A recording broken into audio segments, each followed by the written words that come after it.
L'auteur du Capital social chrétien, l'ambassadeur Théodore Loco, a pour illustrer la doctrine sociale de l'Église fait un recueil de tests dans la deuxième partie de l'œuvre. Ce qui a plu à M. Loco ici, c'est de faire dans cette doctrine sociale de l'Église choix d'une série de textes, dont le plus remarquable, le plus décisif, c'est Afriche Munus. Afriche Munus, l'engagement de l'Afrique, exhortation post-synodale signée par Benoît XVI à la basilique de Ouidah. En mettant en avant ce test, il s'agit pour l'auteur de s'approprier la doctrine de l'Église dans un monde où cette doctrine semble de plus en plus lointaine, faute d'hommes et de femmes qui l'assument.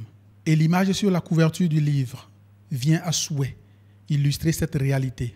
Le Christ frappant à une porte, la porte de nos consciences, comme pour nous demander quel usage nous avons fait de sa parole.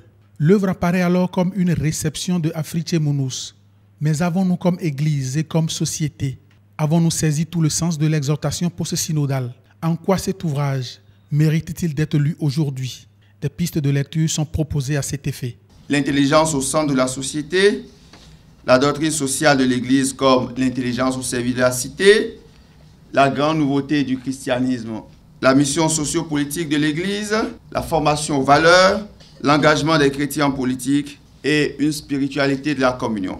C'est à ce niveau qu'intervient la philosophie politique. Finalement, sur le terrain de l'homme en politique, on se demande quel est le résultat. Quand on prend la philosophie politique, on cite John Locke qui parle de vision libérale, Thomas Hobbes qui parle de vision sécuritaire, Jean-Jacques Rousseau qui parle d'intérêt général. Nous avons intégré tout ça sur notre disque dur.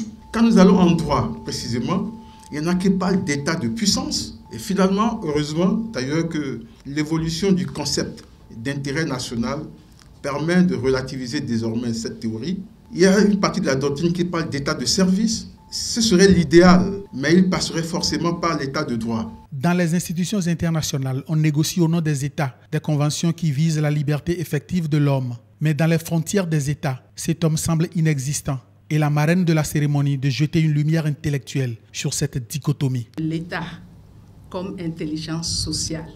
L'État, c'est une invention des hommes. L'État n'a pas toujours existé. L'une des inventions donc de l'humanité, parce que depuis ses origines, l'homme que Aristote a appelé animal politique, il s'est façonné une seconde nature, un second environnement dans lequel il veut exercer son humanité. Il passe ainsi donc de l'être biologique, naturel, à l'être social, qui le lie et qui lie son destin à celui de sa communauté et de sa société. Le prélat rend hommage à l'auteur pour la pertinence de sa démarche méthodologique. Je tiens à lui rendre un hommage tout particulier pour avoir mis à la portée de tous des réflexions qui rendent visible le concept du capital social chrétien et pose très clairement la question de la responsabilité chrétienne au cœur de la société. La maîtrise de Notre-Dame de Cotonou, en chanson, pour finir, a invité à lire le Capital social chrétien.